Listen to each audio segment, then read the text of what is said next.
आपको सबका शुक्रिया। आपको एक बड़े शॉर्ट नोटिस पे हमने ज़हमत दी है।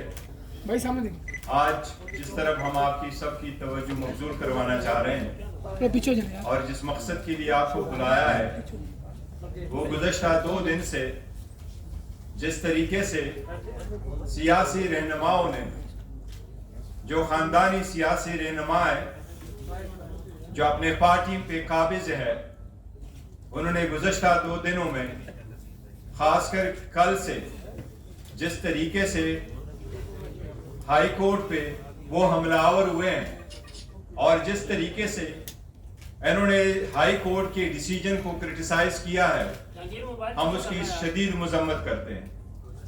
इनका रविश यही रहा है, जब भी कोई डिसीजन आ जाए तो बजाय इसके कि उसको पेश करे, कानूनी रास्ता इख्तियार करे, प्रेस कॉन्फ्रेंस करा के जजेस को और इदारों को तनकीद का निशाना बनाते हैं। ये सुप्रीम कोर्ट पे भी हमलावर थे, ये हाई कोर्ट पे भी हमलावर हुए, ये इलेक्शन कमीशन को यरगमाल बना के बैठे हुए। इलेक्शन कमीशन अपनी आईनी जिम्मेदारी पूरी करते हुए, मैं तवक्को करता है इलेक्शन कमीशन खुद भी एक स्टेटमेंट देता, लेकिन इलेक्शन कमीशन से कोई ऐसी स्टेटमेंट नहीं आई।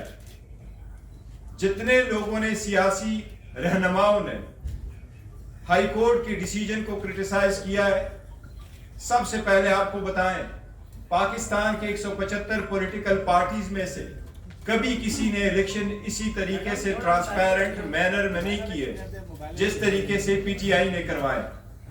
आज आपके सामने पाकिस्तान पीटीआई का आम वर्कर अल्हम्दुलिल्लाह एक चेयरमैन की हैसियत से यहाँ बैठा। हमारा असल चेयरमैन, हमारा असल लीडर कल भी जो था, आज भी है और कल भी रहेगा, वो इमरान खान साहब है। वो चाहे जेल में है चाहे बाहर है, वही रहनुमाई करते हैं और वही लीड करते हैं। मैं उसके नुमाइंदे की हैसियत से बैठा हूं और आपको ये हम बावर कराते हैं कि आपके कैमरों के सामने हमारा इंटायर प्रोसेस हुआ इलेक्शन का। हमने जितने इलेक्शन कराए, इस पार्टी ने हमेशा फ्री, फेयर एंड ट्रांसपेरेंट कराए। इलेक्शन कमीशन के पास आईनी कानूनी नुक्ता था कि इलेक्शन कमीशन के पास कोई इख्तियार समाअत नहीं है इन मामलात को देखने का। इलेक्शन कमीशन ने कहा कि आपका चीफ इलेक्शन कमिश्नर की रिजिग्नेशन नहीं है। वो chief election commissioner already resign कर चुका था और सेक्रेटरी जनरल ऑलरेडी रिजाइन कर चुका था। हाई कोर्ट के जज साहब ने 4 घंटे इस केस को सुना था। उस 4 घंटे के सुने में जितने भी आपके कैमरे वाले मौजूद है, पेशावर वालों से पूछे, इनके पार्टियों ने सिर्फ उस जज साहब को थप्पड़ नहीं मारे, इतने सख्त अल्फाज उस वक्त कोर्ट में भी इस्तेमाल किए थे।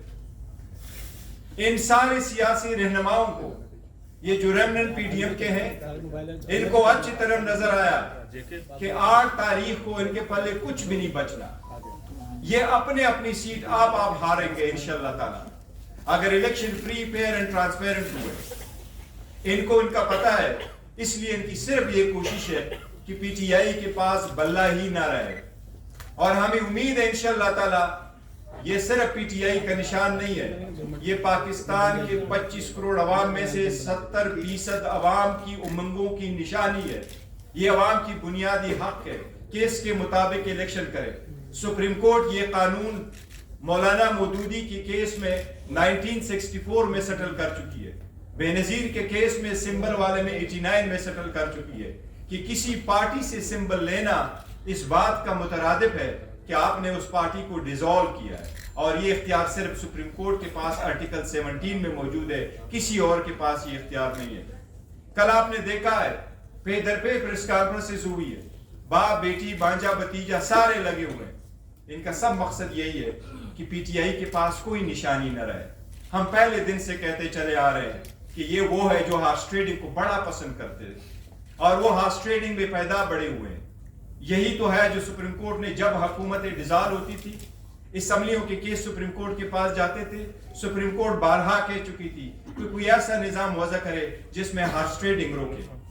अगर आप पीटीआई में इस वक्त निशान लेते हैं 227 रिजर्व सीटें किसके पास जाएगी? 70 सीटें नेशनल असम्बली, बाकी प्रोविंशियल गवर्नमेंटों के पास है। अगर 227 सीटें आप रिजर्व एक पार्टी से ले लेते हैं तो इनका क्या रद्द अमल होगा सदर के इलेक्शन में, सेनेट के इलेक्शन में, चीफ मिनिस्टर प्राइम मिनिस्टर के इलेक्शंस में, स्पीकर डिप्टी स्पीकर के इलेक्शन में इनका क्या रोल होगा। इस वक्त सबसे ज्यादा नॉमिनेशन कैंडिडेट जो फील्ड की है वो पीटीआई ने की है। अगर आप निशान वापस ले लेते हैं तो क्या ये लोग सारे इंडिपेंडेंट इलेक्शन लड़ेंगे? अगर आप उनसे इंडिपेंडेंट इलेक्शन करवाएंगे तो इलेक्शन के बाद जो हार्स ट्रेडिंग होगी उसका जिम्मेदार कौन होगा? ये द मोस्ट क्रिटिकल इलेक्शन इस मुल्क में होने जा रहे हैं। अगर ये election free fair and transparent नहीं हुए तो ये इकानमी तबाह हो जाएगी, ये मुल्क का बदतरीन नुकसान हो जाएगा, ये डेमोक्रेसी डिरेल हो जाएगी, ये मुल्क मुतहम्मिल नहीं हो सकता। ये जो काबिज बैठे हुए हैं पार्टियों पे, इनको इस बात का इदराक नहीं है। इनकी पार्टी बचे, इनकी पोजीशन बचे, ये पार्टी बचे, इनकी पोजीशन बचे, वो पोजीशन है जो अपने बेटों और बेटियों के अलावा किसी और को देते नहीं, ये बचे, मुल्क का कितना नुकसान हो उनका एहसास नहीं है। कल उन्होंने जजेस पे जो हमलावर हुए, मैं आपको अगर आपकी इजाजत से सिर्फ एक वीडियो प्ले करवाता हूं थोड़ी सी, आप ये देखें, इनकी ये देखें कि जब जब कोई केस आता है, आप देखिए जजेस के बारे में ये क्या कहते हैं, ये अदालतों के बारे में क्या कहते हैं, सुन लेते इमरान खान को कहा कि सड़कों पे क्या मारे मेरे पास लेके आओ पिटीशन, मैं सुनूं। मॉनिटरिंग जज लगाया गया, वो उस मुकदमे के लिए लगाया था, लेकिन लगता है कि वो ताहयात मॉनिटरिंग जज लग गए हमारे।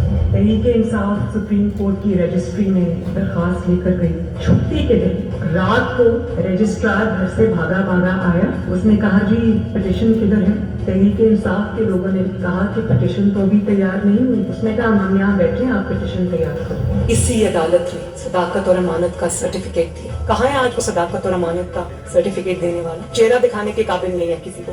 जब बेल का फैसला होने वाला होता था, जेल में उस दिन खबर मिलती थी कि 3 हफ्तों के लिए बेंच डिसॉल्व हो गया, नया बेंच, या कोई जज छुट्टी पे चला गया, जाता नहीं था, भेजा था। काजी फाइज ईसा साहब के मामले में माय लॉर्डशिप से ये पूछना चाहते हैं कि वो आपके ब्रदर जज थे ना, आपने क्या किया? तो जस्टिस अजमत सईद साहब जो है, उनको कौन नहीं जानता कि कितनी उन्होंने नेक नामी कमाई थी, और उन्होंने जिस तरह से पर्सनली ज़ाती तौर पे असरअंदाज होकर उन्होंने JIT बनवाई, उन्होंने व्हाट्सएप कॉल्स की, मुंतखब वज़ीर-ए-आज़म के खिलाफ साजिश की, उसमें वो बहुत बड़ा उसका हिस्सा थे, उसके करता धरता थे।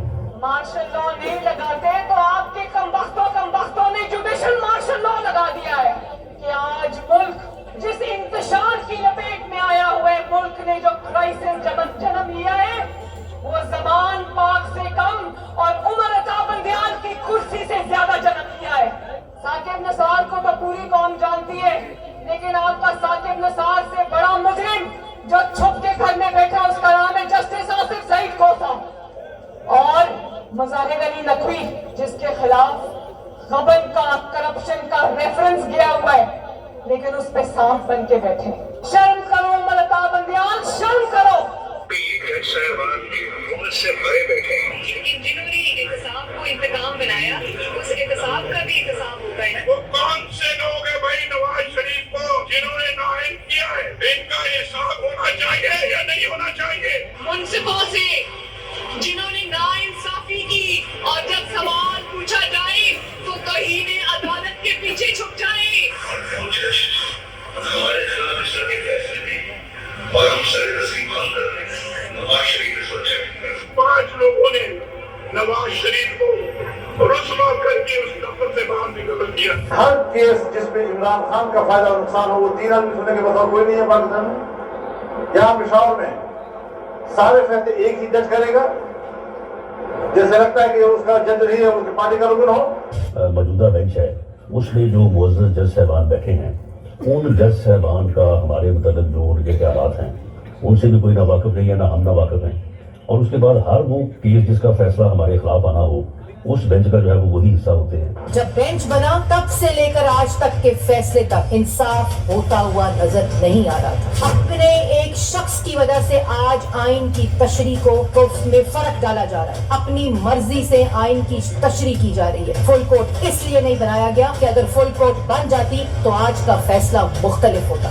आपके लिए है कि जिस दिन जो है वो नवाज शरीफ को डिस्क्वालीफाई किया गया था, बेंच में बैठे बाद जज साहबान की फैमिली जो ऊपर गैलरी में बैठी थी और उन्होंने वहां पे नारे बुलंद किए थे और ये चीजें बाद में मीडिया में अगर कुछ लोग गैर जानिबदार नहीं होंगे, अगर इसके सहूलतकार पीछे नहीं हटेंगे तो हमें बता दें मुल्क कौन चलाएगा।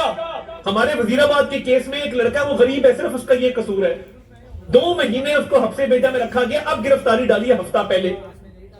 तब तो किसी ने नोटिस नहीं लिया था, तब तो नहीं कहा था कि आईजी इस्लामाबाद पेश हो, आईजी पंजाब पेश हो।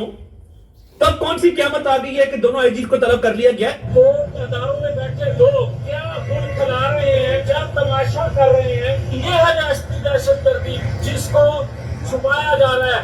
तो मैं जो कहता हूँ, मैं एक अवामी नुमाइंदा हूँ, मैंने कहा है जिस तरह मैच देखिए,